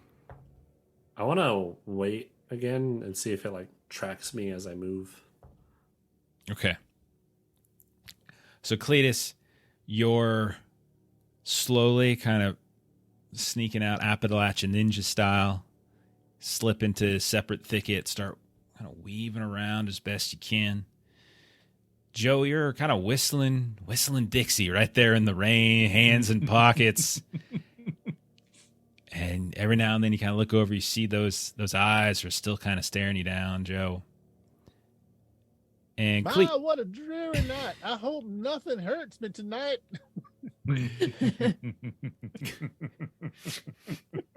Joe's really, those social lesson skills really are paying off. Cletus, you get about 20 feet away. And again, it's raining, it's dark, but you get about 20 feet away from where those illuminated eyes are. And then all of a sudden, whatever it is just bolts. And everything starts to shake around, like the thickets and stuff and all the bushes and things just start to shake. You can hear the sounds of kind of the crunching of something on the ground. And it just bolts away and away from you. Doesn't go towards you. It goes away from you. Yeah, man, that's what I thought. Okay. So back at camp, Amy and Louisa, Double D and Doggin, I imagine they're probably informing you as well, the four of you. I hope so. I mean, I hope so. I mean, otherwise, I'm just gonna keep on building this fire. Yeah, big relay. So you look around and you can see there's these two sets of bright yellow eyes. And then a third pops open off to the east a little bit. And you can see that they're kind of getting closer. And a fourth pops open off to the south. And they're all within about 20 feet. Those of you who see, Lucy, you rolled a 12, right, on your notice test? Yes, it did. You start to notice that it's not just eyes you're seeing any longer, but in the rain, in the darkness, you're starting to see like these silhouettes, these contours of the bodies that are attached to them. And they look like really big wolves. Oh, Hang on, I got this.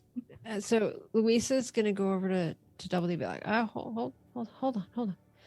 And so Luisa's gonna kind of take Double D's hands. My goodness, I thought you said I was gonna fight you. And so she's just gonna kind of take her hands and kind of put them on top of Double D's hands, and you're just gonna hear her kind of like say a little prayer, and basically she's gonna cast a smite on your fists. Oh yeah. That's good. Ah! Your fists Damn. start to glow. And then a fifth set of eyes opens up. It's not as fun. Charge. You start charging in, and as you do, you can see these are very large wolves. As you start charging in at them, they've got like these. As you're running, you're getting closer and closer. And those of you behind, there's something strange about these eyes. In addition to the fact that they're glowing, like, I mean, all of you have seen like wolves and animals and such before. Like they kind of got this sort of bestial quality to them. But like you're looking at these eyes and like they look different. They just look sort of different. And Double D, you're running in. You got your fists are glowing. You reach back. And then all of a sudden, you hear one of the wolves speak. Oh, you goddamn what? And says, That ain't okay. Say hi first. Goddamn, what are you doing? Getting a heart attack. well, go ahead and roll a fear test, by the way, for that. Yeah. Oh, good God. Good God. My arm hurts. As this the largest of all the wolves just says, I am Moldadov. These are my fellows. I Four. apologize for frightening you, human. Yeah. Oh, shake my britches out. I do not understand this reference, but I speak your tongue. You do me a favor there, pal. I gotta hear you say something. You say Saxon Danes? Saxons and Danes. Hey, come on over by fire. We can talk. We thank you for the invitation. And slowly these wolves begin to close in. Now, Cletus and Joe, you're returning from this little wood finding adventure. And when you get kind of close, you realize as you look out towards where your camp is, there are now at this point 6 very large wolves that are essentially surrounding the camp. You see Double D's like hands are glowing, and there's also Doggett and Amian and Luis, and they're all kind of there, basically surrounded by these big old wolves. We're either about to get ate or we made some cool friends. Hey, he's a friend like this one's named Mohai. He's a good friend of mine. Them's is some big dogs. We are not dogs. We are Fenrir. I am Maladov. Talk. Joe, they're fucking You are there and Louisa's trying to find words at this, and she says you're Amos? You're No, I am Aladolf.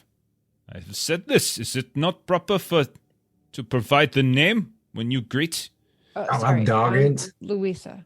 Hey, Joe Pavy, that one real tricksy guy. Can I do a folklore? Absolutely, yeah. Go right ahead. You can roll folklore, and everyone technically should roll a fear test, but don't bother. Sure. Don't bother. Unless you feel like you would be scared by it. You don't have to. Well, yes, it's a 17. talking large wolf. 17. Okay. I So remember fear is that spirit? it's spirit. Yeah. Thank you Okay. for asking. I was like, So, Amian, you would know that. Okay. So, Fenrir are. The rumors are that Fenrir are a specific type of wolf that are sort of like wolf cousins with Fey influence, right? So it's kind of it's like basically either like the Fey created them or sort of gifted wolves, like actual wolves in the back, like back in times at some point with some sort of semblance of like human sentience and speech. Like that's one of the theories behind the origins of Fenrir. Others think it's a witch thing, that witches did this at some point, that they were in somehow messing around with like different spells and different hexes and things like that. There's a story that peddlers also say that's true, and it's a story about the saga of Babber Penn and his beloved warblers, which somehow resulted in this tragic end that actually kind of turned people into this like Fenrir thing. So there's no certainty on like their origins, but there's a couple. All of them to a degree are magical, right? Like every story you ever heard is magical. So there's no full on agreement on like They're all either wolves turned into people-ish or people turned into wolves, or either wolves turned into people or wolves granted sentience or in speech. But you have heard that the packs themselves, like only the alpha speaks. The rest of them can listen, but they don't necessarily speak. And they're Do I know them to be dangerous? They can be extraordinarily brutal and savage, but they are also not feral in the sense like they're not just they're not unreasonable, just like humans. Like humans have the ability to be horribly violent at times, but they also have the ability to be, negotiable and peaceful. Okay. Okay. Anyone have any trouble with their fear roll? Anyone? Okay. Oh, I should do that. Spirit, right? Yeah. passed. So he says, I am Molodov. Oh, These are my fellows. They can understand you as well as you understand me. So be careful of what tongues and gestures you make, for they might be set off. However, I am the only one who speaks as it happens. But I bear their will as sacredly as I bear my own. You have come from Cherry Mountain. Is this correct? Yeah, we done did that. Yeah. Yes. This one speaks strangely. It's fine. You get used to it. I see. Are you familiar with the one they call Amos? Mm-hmm. A little He's bit. famous. Famous Amos. We haven't met him though. we spoke with his acquaintance of his not earlier. Are you friends of his? Are you as part of his pack? I mean, we traded some moonshine. That makes us friends. We've been asked to help his pack out. Smaller packs coming together to fight the big mean pack. His diction is truly dizzying.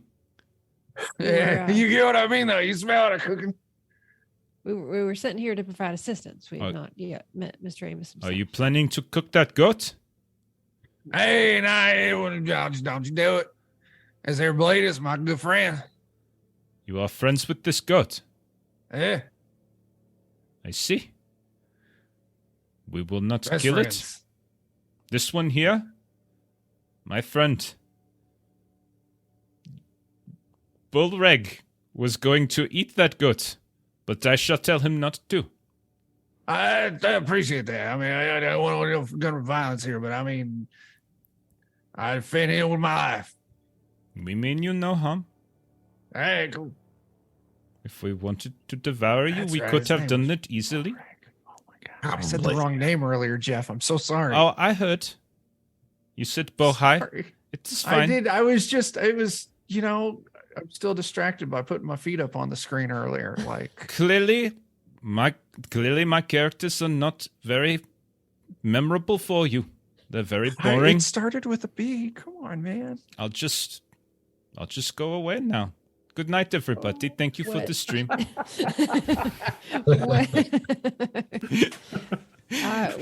Were you sent here to talk to us, or are you here because we're trespassing? No one sends me anywhere. Fenrir are not under the dominion of human. No Fenrir will. And that is part of the problem.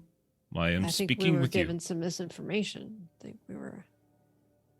It was indicated to us that there was a group that was trained by Amos, but I mean no offense. We were simply repeating what was told to us. A few of them kind of snarl and kind of bark at that. Today is a day we can learn many things. I must have consciously grabbed my partially eaten butt cheek out of nervousness. And as you do, you look behind you and you can see one of the wolves is 2 feet from you. Just they're not hurting, they're just there. And you turn around and they're there looking at you. They're kind of glowing eyes as they follow your hand down and look back up at you. Teeth glistening in the firelight. I think that one's salivating at you. He's only got half a cake left.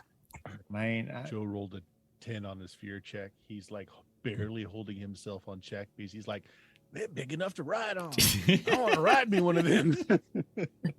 It's the opposite of afraid. So this Amos with their Fenrir, we have come to ask of you a favor. If you are not friends of his, if you are not part of his pack, perhaps you might lend us your aid. You see, Amos stole a litter of Fenrir pups and raised them for his own purposes. This is a deep violation of our sacred code. We... Sorry, go ahead. No, after you. It ain't right no matter which way you spin it. Yes, Kidnapping right there. it is... It is not a goat child, a kid.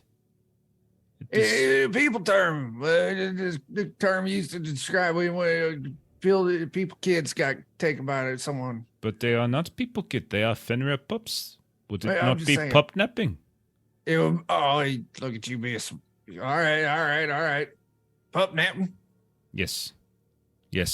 Amos has committed the most sacred and most egregious crime of pup napping.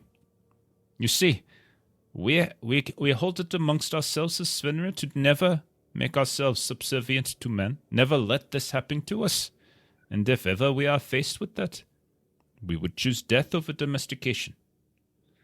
However, these pups that were stolen were taken so young, they could not be taught the code. And so they exist now on Cherry Mountain as an aberration. They have been raised to do the bidding like some domestic dog. And they are not. They are Fenrir. We would request that you find a way to release them back into the wild so that my pack can kill them and release them from this aberrant nature of theirs, this horrible fate that has befallen them. Man, I got myself what was probably a really stupid question. What if it was a thing where they could say that they what if they was happy? It would it be could a Fenrir choose to do a thing, and then it's not wrong? Yes, you are correct. This is a stupid question. They were pups when they were taken. They know no other way. They have been grown and raised in bondage, servitude, slaves. Don't forget them nicked like Doggin's dogs. And then they can't have. They are not dogs. I will not suffer that insult again. No, man, I know that, man. I'm just saying, like, I'd feel real bad. Like, I was kind of all with you until the part you said you're just gonna kill him, like nothing else. Like, I do it. There is a code, and we will follow it. That is the Fenrir way. Wait, I think I missed a detail here. So you want us to rescue the pups? Is that correct? That's but correct. rescue them so they can be killed. Ain't there no way that they can be rescued and not killed? They have suffered domestication. They have been forced into servitude. It is our way. What if they could display to you that they still had their own will? Would they still have to get killed then? Maybe you could change their ways with time. Man, Yeah, what if we can convince them to like free themselves so they're not domesticated? So listen, I got a counter argument here. First off, I thought you were gonna ask us to kill him, and I'm glad you didn't, because I mean that's not our, it's not our place to do that. But that old granny woman I used to talk to way back in the day, she always taught me, you see granny woman, you always give them shit because they're old and they can take it. But she always used to tell me the golden rule of shit. You heard the golden rule before writing the book. Treat others how you want to be treated. It's no good because not everyone wants to be treated how you be treated. I ain't got no rights telling you how to do your. I am confused. Does this one agree with us, or does he agree I with do. you? I agree with you. Excellent. I do it. You will bring the pups to us so that we might slaughter them and release them from their domestication, their poor choices, their aberration. I let them go. I mean, if they attack me, I won't defend myself. We understand. I must ask, how long was it since they were taken that they've been under training? Several months now. Oh, let me just say on the front end, I understand y'all are not canine, but there's this saying that you can't teach an old dog new tricks. But the reason that is a saying is because young dogs, you can teach them real easy. So if they were taken as pups and it's only been a few months, it seems like they could be retrained in your ways not quick. Right, like, Fenrir is still running strong and human taint ain't taken hold yet. I Double D actually speaks with a wisdom there that Smart. to each their own, and we try not to judge, but it might make us feel a lot better if we agree to take on this task for you, with the understanding that you would not kill them the second they come back, but maybe take a little time and see if they are You would want them to suffer. You would want us to kill them slowly. No, I just mean take time to watch and see if you try to teach them things, and if the You want to comes watch back. us kill them? It's just barbaric.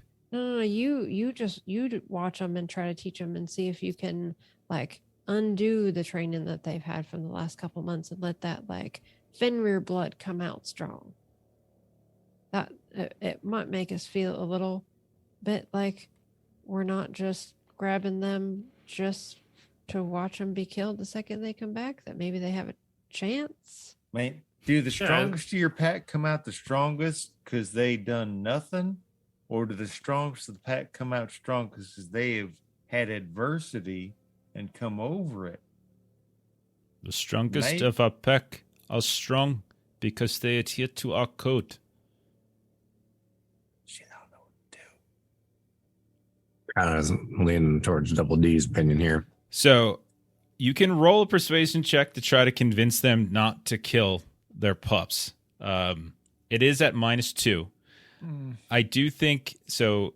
I think Louisa and Double D have been the ones to make the most convincing arguments. So if one of you wants to roll it, and then say you take a +1 support from the other, it would only be a -1 on the persuasion roll if you want to do that. I'm about average on persuasion. How about you? Well, Guilty. it was, I mean, it starts to let her pay. You can also try to intimidate them, but it is harder, It and then they seems will bite off unlikely. your face. All right, so I think I'm rolling a little higher than you. I got D6. Oh, yeah. All right. So then it's going to be -1 at the end. Yes. Okay. That is right. I am very good at math. It is part of the Fenrir code to be good at math. Nerd. 5 minus 1 is 4. See, you two are very good at arithmetic. So you see as the alpha kind of looks over to the others. There's no, like, they don't say anything, but you can just like tell, like, it's got this weird, like, it's almost like they're talking. He just kind of turns in one direction, and like two of the wolves kind of stare at each other for a moment, and they kind of turn over towards where Cletus is and kind of locks eyes with the one that's been eyeing Cletus's ass. And like this happens a few times over and over. And finally, Aladolf will say, "So be it. If you can release the pups, we will try to re-educate them on the Fenrir code. And then, if they wish to suffer death, they can choose it of their own will. Is this agreed?" And Louisa kind of looks at Cletus because he's been the most kind of concerned. This seems about the best that we can request of a folks we just met. Yes. I mean, yeah, man. I mean, I don't want to mess anything up by saying nothing further. So kind of Louisa will just kind of lock eyes with everybody, look for some nods, and think this is I'm fine with that. think this is agreeable. I was just planning to put myself to sleep, so I didn't notice while they was eating me. So We have no desire to eat you. Humans do not taste good. It is a well-known fact. good to know, I guess. Wish some other creatures around here felt the same. We thank you for agreeing to do this peacefully. I must warn you, if you are unsuccessful, we will be forced to assault Cherry Mountain, and we will take our pups by force. Just a heads up, we are on our way to go do another thing first. And once we get that thing done, we should have it in. Talk to Amos, Cherry Mountain. We will give you 3 days. Is this time sufficient? I don't know if that's enough time. We gotta look around and see some things for a minute. Yeah, we got footwork to do. And we're walking. We're kind of slow. Get like a week. So be it. In 7 of your days, if we have not seen our pups, and we have not spoken with you, we will launch as Fenrir an assault on Cherry Mountain. And we will take no prisoners, and we will give no quarter. Is this agreed? Yeah. Sounds fair. There a way that we might communicate a message to you? You said if we haven't returned your pups, or if you haven't heard from us, is there a way for us to? You can tell, strangely, like, it almost looks like Aladolf is like smirking and says, "We have been trailing you for a very long time. We know all that you do.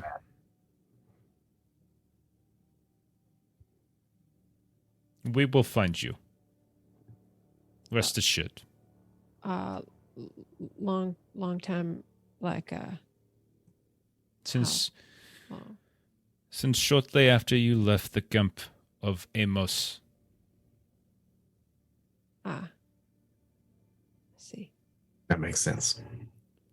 Well, maybe that'll be a benefit to us. Maybe that means that other things what walk around these mountains might not befall us then.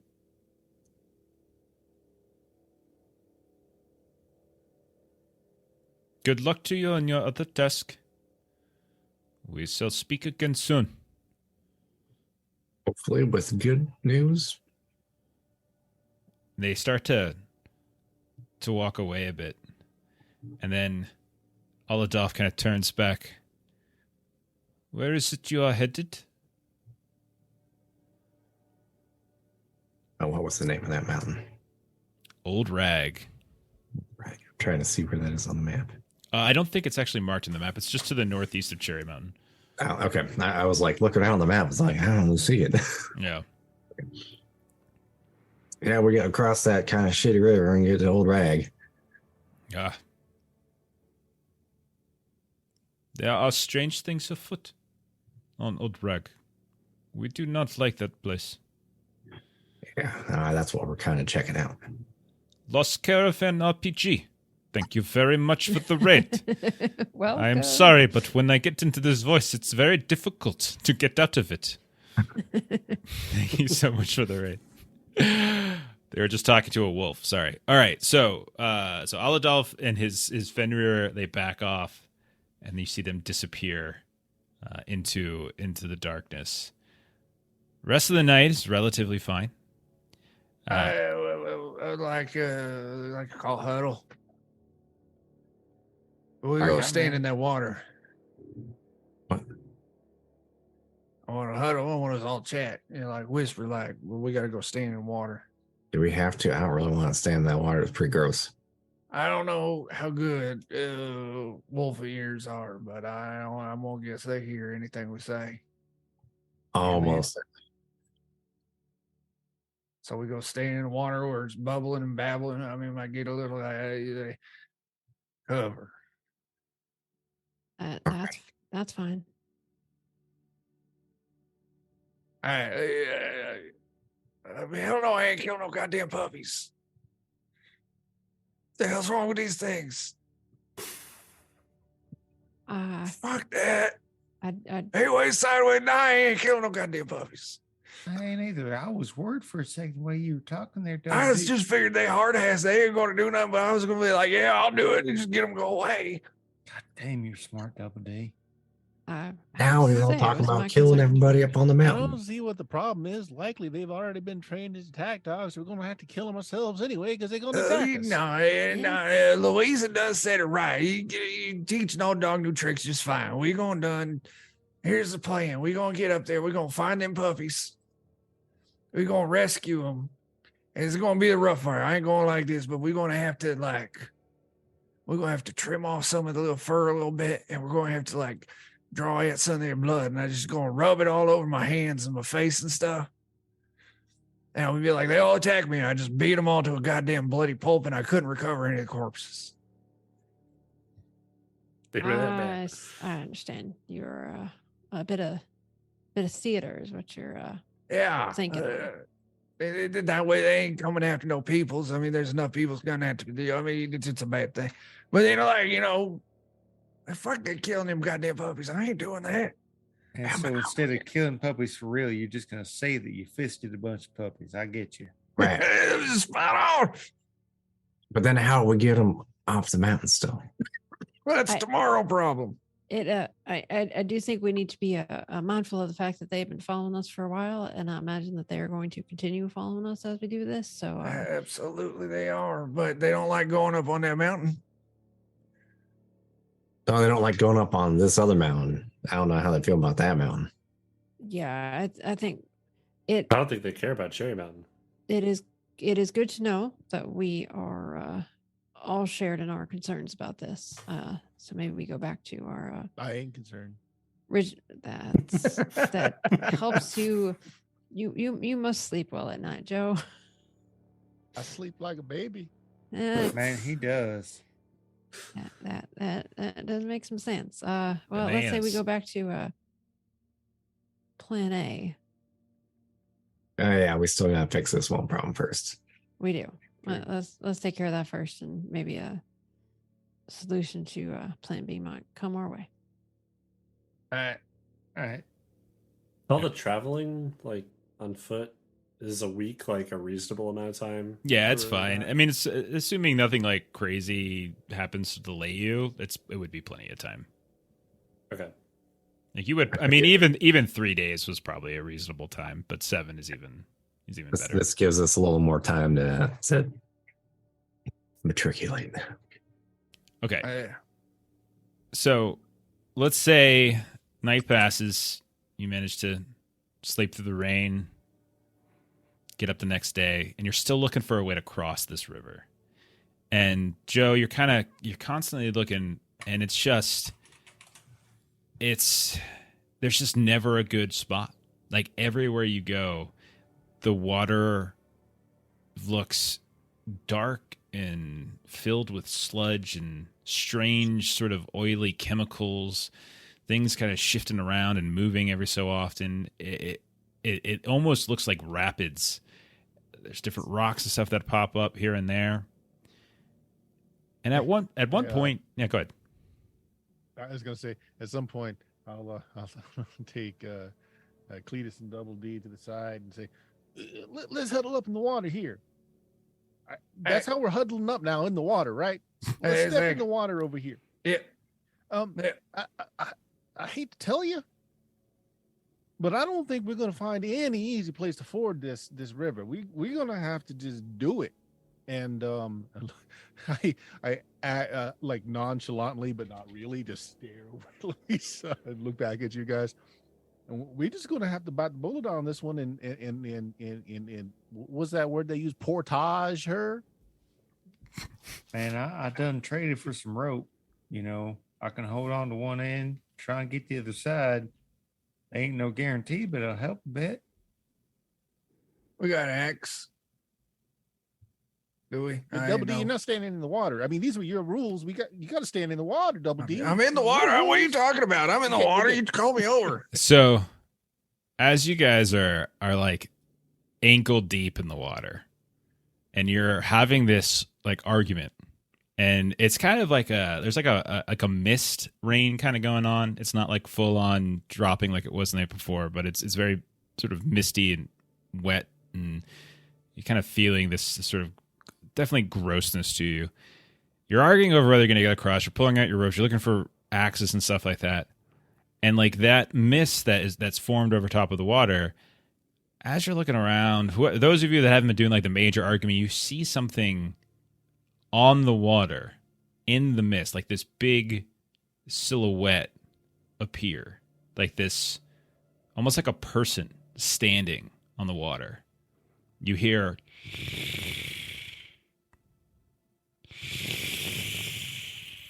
I ain't thinking that one looking too friendly like them wolves did. Hey, this is a private huddle. Go get your own huddle. as the figure gets closer, you realize like it's not just standing still, but it's moving, and you can see there's this large sort of like almost like they're using a pole or something. Cletus, what do you got? No, I'm just nervous as shit. So Just as the wait. as it gets closer, the shadow's getting bigger, and you see like the silhouette gives way, or like the mist gives way, and the silhouette turns to what looks like color. Like it's now visible. It's now out from behind the back, and it is a man standing on top of a flat wooden ferry that is of significant size, and he is using what looks like this big old pole to kind of push the ferry across. Anyone who wants to roll a notice test. I'd do it. Yeah, go ahead. Absolutely. Okay, yeah. And You Amian, want just one? anyone can do notice. I'll say this: either choose notice or choose folklore. One of the two. Okay. All right, I'm rolling notice. I did good. Doing better. All right, 11. Ow. Wow. Damn, double D. see everything. 7. I also get an 11. I got a 9 and I Right. thought I'd do it okay. Okay, who rolled notice? I rolled notice. Okay, so double D, notice. dog in. Yeah. Okay, so There- those of you who rolled notice and just got a normal pass, you can tell that something seems a little off about this guy. Like he's got like his clothes are kind of ratty and sort of soggy and stained. But what's a little bit stranger is the fact that his skin looks really discolored. And something wrong with it here and there, like he's got wounds or some such. Joe and Double D, who scored raises with 11, you notice that this guy has got chunks of like his flesh sort of missing. You can see like the ridges of tissue underneath. He looks undead to you.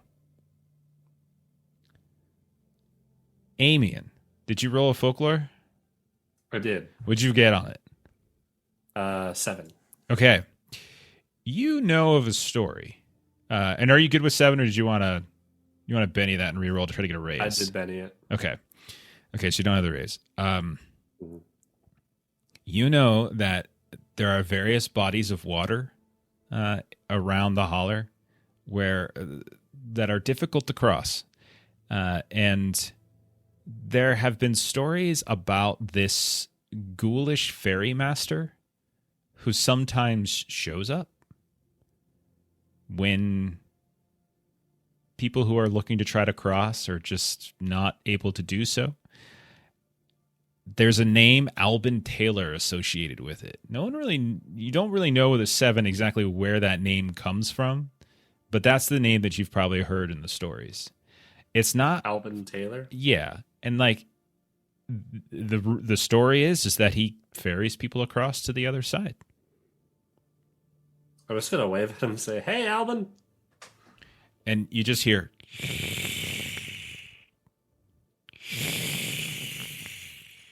as he's just kind of continuing to sort of move this pole, and like the sludge of the water is like thick and gross. And eventually the ferry, he's not coming directly at you, he's right next to you, just pulls up right onto sort of the bank of the river, which is also kind of flooded, but you can see it gets to the point where like you can kind of walk up to it. And he just sticks the pole into the ground, and he's got this sort of hunch to him, and you can see that one of his arms is a little bit kind of not quite right. It's the one which you imagine he's doing most of the stress when he's sort of pushing it, and it just sort of looks like it's just constantly or naturally dislocated. It's almost like a hunchback in a way, and he just kind of leans on it. And you can tell that his eyes aren't quite there. They're like kind of grayed out or white. And he just kind of leans down. You hear him just say, "Payment. Payment." And he's just leaning on the pole waiting. Kind of half expected him to say, catch a ride. Will I know what he That's normally takes his right. payment, or not with a 4? With only a 7, you are not sure. I'll let somebody else try if they have folklore. It's got to be folklore, though. It can't be common knowledge. Nobody else has folklore? I ain't knowing shit. But I give my I'll offer up payment. I will. I can. Should I know? I give him, so like, you want my attitude adjuster? So you take the attitude adjuster, you kind of lay it down on the ferry in front of him, and he just says, "Payment." And Double D, you notice that on the ferry, as you go to lay it, there's a bucket here, like a big old kind of grimy, messy looking bucket that's on top of that's like standing on the ferry right next to him. Roll a notice test. Yeah, I can. Yeah, okay, all right, sure, okay, yeah. What's in the bucket? What's in the box? 5. You notice that there's Gwyneth Paltrow's head inside. No, you notice that there are feathers, beaks, feet, all sorts of bird parts in here. But it's relatively empty, but it definitely looks like there's been some bird residue in here. I'm gonna whip around. I'm gonna start looking. I see any birds in these trees? You do in fact see some birds in the trees. I'll whip a rock at a bird. All right, roll a athletics test. All right, you got it.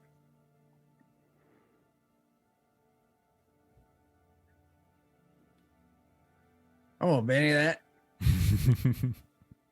that. Double threes. I mean, ain't terrible. Ain't no nothing. Hey, I go 5. I'll take it. Okay, you just turn around and there's a bird up in trees, big old blackbird. You just grab a rock that's sort of lodged in the mud of the riverbank. You pull it on out. Your fingernails are grimy now with that sludge of the water. And you just hurl it up there. And the rest of you are watching, and then there's just like a burst of feathers as this large blackbird tries to get away, but it doesn't. And then it just falls down about 15 feet or so from the branch, and just flops down about 15, 20 feet away from the bank. And you hear, Double D, as you're standing kind of close, you just hear, yes. I will take that tweedledee. Ain't tweeting no more. I'll put it in the bucket. And you hear, more.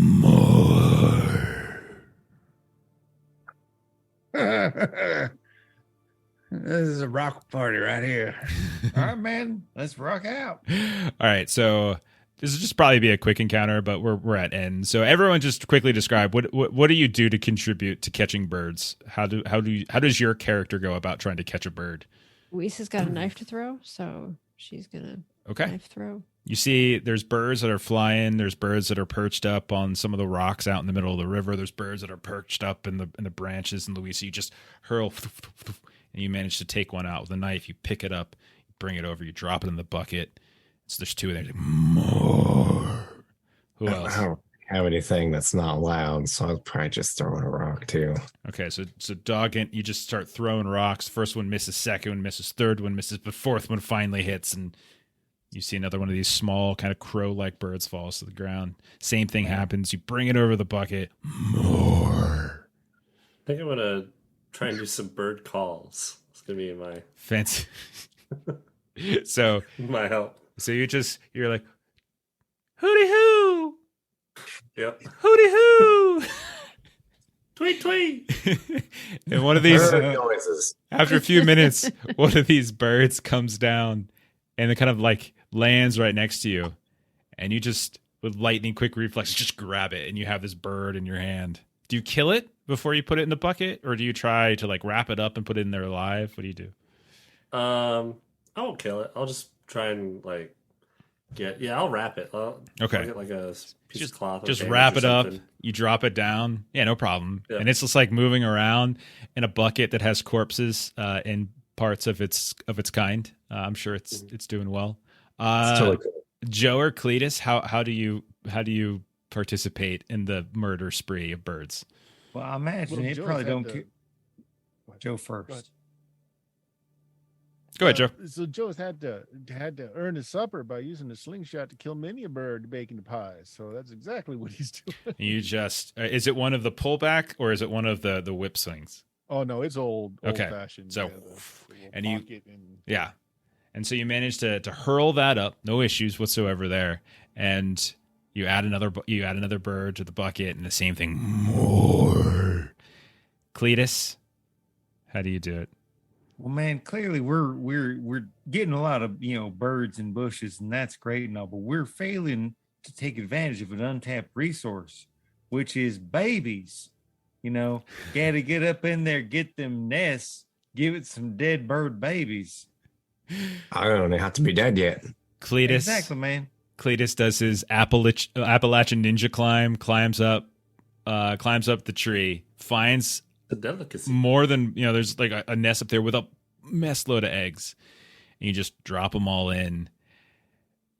After a little while, you start adding them up between the birds you catch, between the eggs, and the birds you kill.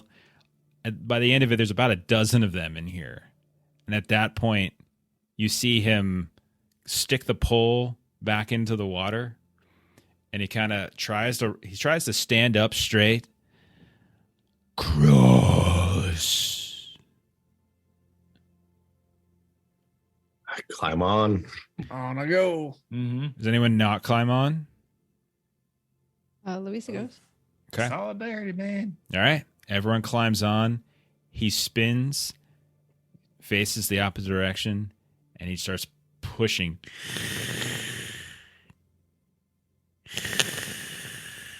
You all start moving away from the bank of the river into this mist, this fog above the water of the sludge, and you just plunge directly into it. That's where the campaign ends now. And that's where we're in for tonight, though, at least, Dan. And we'll figure out new characters next time as you all just went to hell. No. Right? Yeah. Like to the other side. Yeah. All right. Cool. So that was fun at the end there. I was wondering if you guys would find a way across off the bat, or if you would if you'd end up having to do the Alvin Taylor stuff. Jeremy, when we did our one shot, I think I vaguely referenced this. I can't remember. Did we do it or not? I can't remember if we did. No, we didn't do this guy. Yeah. Mm-mm. I know that it was a possibility for getting across Big Sandy at one point. So, It's kind I'll- of a fun way to get across. yeah. So we'll pick up there, but you have like a couple different things, couple different ways to go with this one, which is kind of fun. I like this one a lot, actually. There's like a couple different factions and a lot of different choices you get to make. And then there's a lot of different ways this can end. Unlike some of the other ones, we're almost, we're kind of scripted. This one, very open end. And so we'll see how it goes. Just imagine the worst possible ending, and we will invariably find a way there. The worst possible ending is possibly the best possible ending too. So I'm down with that because Interesting. I'm excited. This is pretty fun. There's some surprises up on the mountain to come. But why don't we do a closing round table, and then we can get out of here. So Chuck, Well, it's me. Happy birthday, Jack. happy birthday. Oh shit! Thanks. Wednesday on Defenders of Cobalt, we're going to be doing our alien campaign, All Fear the Ishtar. Thursday, we are scheduled for some Tales from the Loop with our Watercolors and Warriors crew.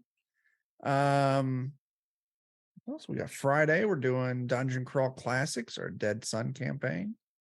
And then Saturday at 1 p.m. Central over on Grim and Perilous Plays, catch myself and Jeff and Melissa and Dan and a bunch of other fantastic people as we play Tales from the Loop, the campaign Through the Hedgerows. Fantastic. I'm looking forward to getting back to Tiffany. Yeah. Even though Steven's no longer in love with her secretly, so it's very sad, but that's fine. You know. He was in love with her until I opened my mouth, and then Oh no. isn't that so sexist of him though? Like, what an asshole. Uh-huh. Jeremy, tell us about this Patreon. Yeah, and read some Patreon. If you had comics, maps, tokens, RPG assets, check it out. Sorry, there. I was typing in the wrong place. I don't know where I just sent a message, ! Reese, but I just sent that somewhere and I have no idea where it went. So sorry if you got that. Bert of Steven Steal and Murder. Pretty much taking a break this week. I need a little time off, but this Saturday I'm running with a few folks here on the Official Goodman Games channel doing Weird Frontiers, the Dungeon Crawl Classic game of Weird West. All right. And then as for us here, we are tomorrow night. We're playing some Haunted West. Our good friend Steven is running us through that game. Basically horror Western game. It's pretty great. I get to play a crazy preacher from Appalachia, actually. So it's pretty great. On Friday, we are back to Mothership as we are continuing our Gradient Descent module. And then on Saturday, we are doing more One Ring. And then very excited, but also ridiculously terrified and overwhelmed just thinking about it. Next Monday, we are starting, because we alternate, again, Holler's an every other week game. But next Monday, we are starting Call of Cthulhu, as we are going to be diving into the Horror on the Orient Express campaign for the next 17 years. And we're going to be making characters next week. So we're going to be doing this whole big character thing. You can catch myself, Melissa, Chuck, Jeremy, as we dive into that with a bunch of other friends from Grim and Perilous. So it's going to be a lot of fun. Oh, boy. I'm terrified. All right, so thank you to everyone who hung out tonight. Thank you to Lost Caravan RPG for the raid. Thank you for the bits earlier on for Chuck's feet, all that kind of stuff. Happy birthday to Chuck. Hope you enjoy Thank you. the last couple hours of your birthday here, however long it is. 7th edition. We're just going to do 7th edition, Jen Akers. But we're going to go ahead and raid Talking XP because we got a new friend over there. Xtel, who's been playing in our Haunted West game on Tuesday, is over there playing some Dungeons and Dragons. So let's go support him, hit the raid button, say hi, and we'll catch you next time. Bye, everybody. Goodbye. Bye, everybody.